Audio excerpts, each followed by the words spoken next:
Why are we covering this ugly green wall next to the staircase, you might ask? Because of the timeless beauty of real clay brick veneer never fades. This homeowner won't have to paint his ugly wall to a green color ever again.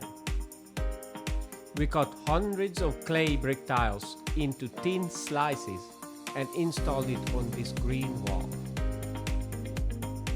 We have applied the thin set mortar on the back of each brick tile and laid them on the wall one by one.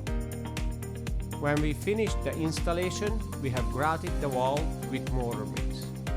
We used M-type mortar mix. After the mortar had dried, we gently brushed the excess mortar off the bricks. We used the traditional gray colored grout. Do you guys think we should have grouted this brick wall with the white grout? Anyways, the owners were happy how the wall turned out. If you wish to decorate your walls with thin brick veneers, you know who to call. We make 30 colors and can create custom colors too. Link in bio.